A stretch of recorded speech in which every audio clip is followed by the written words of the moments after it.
भारती जिंदाबाद। बीएसपी की क्या पहचान, बीएसपी की क्या पहचान। जी आप संघर्ष करो, जी आप आगे बढ़ो, जी आप संघर्ष करो। बहन कुमारी भारती जिंदाबाद, बहन कुमारी भारती जिंदाबाद, बहन कुमारी भारती जिंदाबाद, बहन कुमारी भारती जिंदाबाद। बीएसपी की क्या पहचान, नीला झंडा हाथी, बीएसपी की क्या पहचान। नीला झंडा हाथी निशान।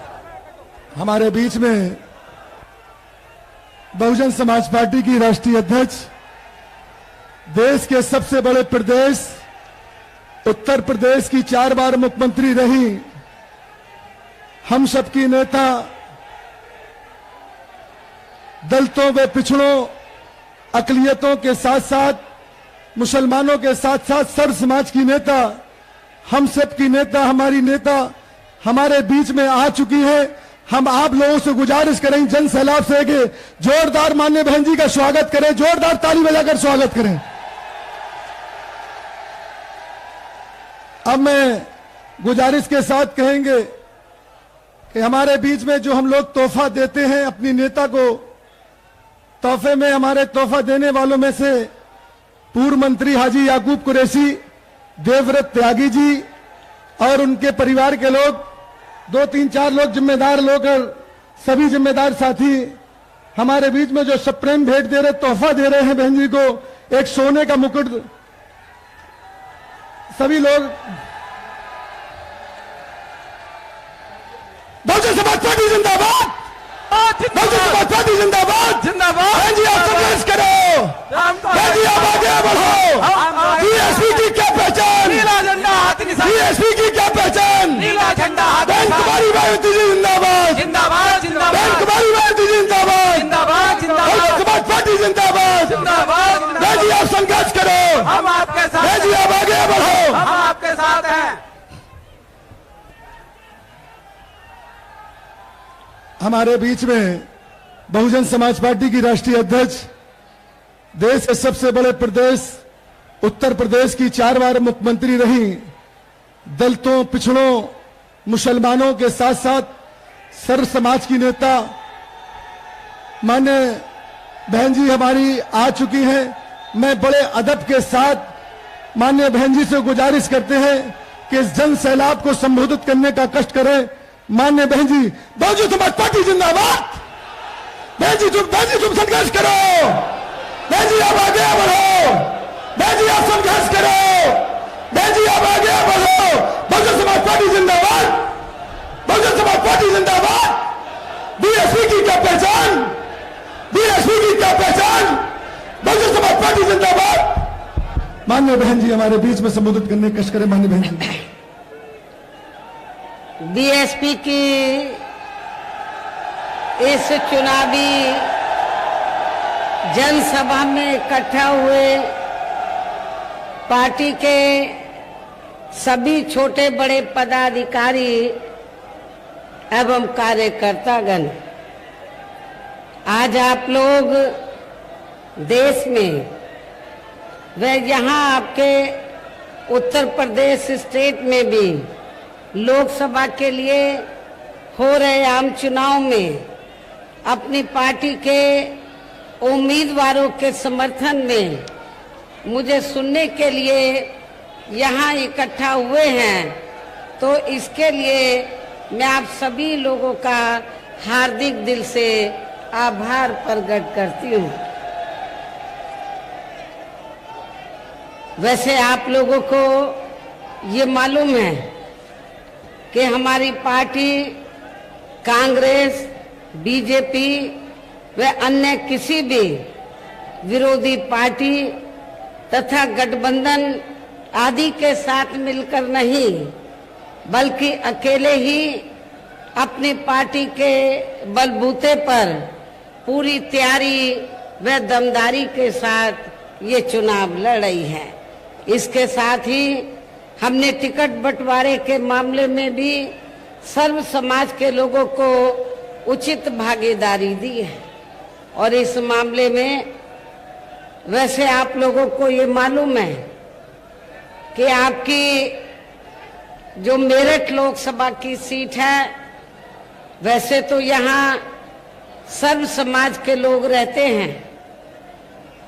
मुस्लिम आबादी भी काफी ज्यादा है और अपर कास्ट समाज में से जो त्यागी ब्राह्मण समाज है उनकी भी आबादी बहुत ज्यादा है।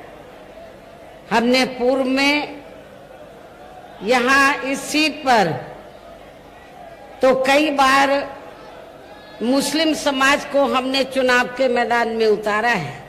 लोकसभा के लिए हमने मुस्लिम समाज के व्यक्ति को चुनाव के मैदान में उतारा है, लेकिन इस बार त्यागी ब्राह्मण समाज के लोगों की ये दिली तमन्ना थी कि बहुजन समाज पार्टी इस बार किसी त्यागी या ब्राह्मण समाज के व्यक्ति को मौका दे, चुनाव लड़ने का मौका दे। तो मेरठ जो लोकसभा की सीट है, इस सीट पर हमने त्यागी ब्राह्मण समाज की भावनाओं को ध्यान में रखकर, साथ ही इनकी आबादी को भी ध्यान में रखकर हमने इस बार इस सीट पर बहुजन समाज पार्टी की ओर से श्री देवव्रत त्यागी को चुनाव के मैदान में उतारा है, जिनको कामयाब बनाने के लिए अपनी पार्टी के लोग पूरे जी जान से लगे हैं।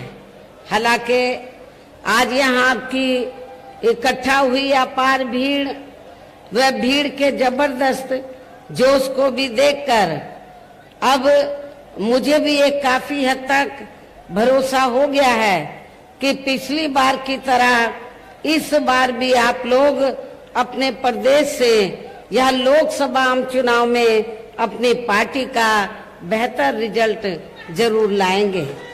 और इसके लिए अब मैं आप लोगों का ध्यान कुछ जरूरी बातों की तरफ दिलाना चाहती हूँ और इस संबंध में विशेषकर मैं कांग्रेस, बीजेपी व इनके अन्य सभी सहयोगी दलों के बारे में ये कहना चाहूंगी कि आजादी के बाद शुरू में केंद्र व देश के काफी राज्यों में भी ज्यादातर सत्ता यहाँ कांग्रेस पार्टी के हाथों में केंद्रित रही है, किंतु इनके अधिकांश मामलों में रही गलत नीतियों एवं गलत कार्य प्रणाली आदि की वजह से ही फिर इस पार्टी को केंद्र व काफी राज्यों की भी सत्ता से बाहर होना पड़ा है तथा यही स्थिति इनकी सहयोगी पार्टियों की भी बनी रही है, जिसके कारण ही फिर पिछले कई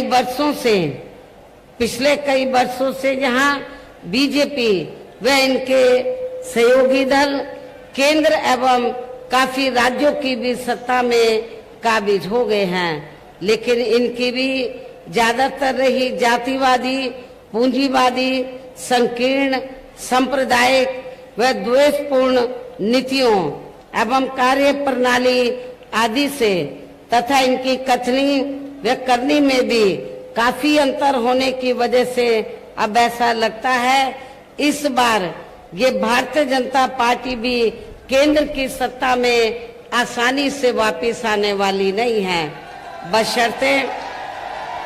बशर्ते यदि ये चुनाव इस बार फ्री एंड फेयर होता है तथा आम चर्चा के मुताबिक वोटिंग मशीनों में भी कोई गड़बड़ी आदि नहीं की जाती है। और वैसे भी इस बार चुनाव में इनकी कोई भी पुरानी एवं नई चल रही नाटकबाजी, जुमलेबाजी व गारंटी आदि काम में आने वाली नहीं है, क्योंकि अब देश की जनता काफी हद तक इस बात को समझ चुकी है कि इनकी पार्टी ने अब तक देश के विशेषकर गरीबों, कमजोर तबकों, मध्यम वर्गीय एवं अन्य मेहनतकश लोगों को जो इन्हें अच्छे दिन दिखाने के असंख्य प्रलोभन भरे वायदे किए हैं तथा अनेकों हवाई व कागजी गारंटी आदि भी दी है, तो उनका जमीनी हकीकत में अभी तक इन्होंने लगभग 1/4 हिस्सा भी कार्य पूरा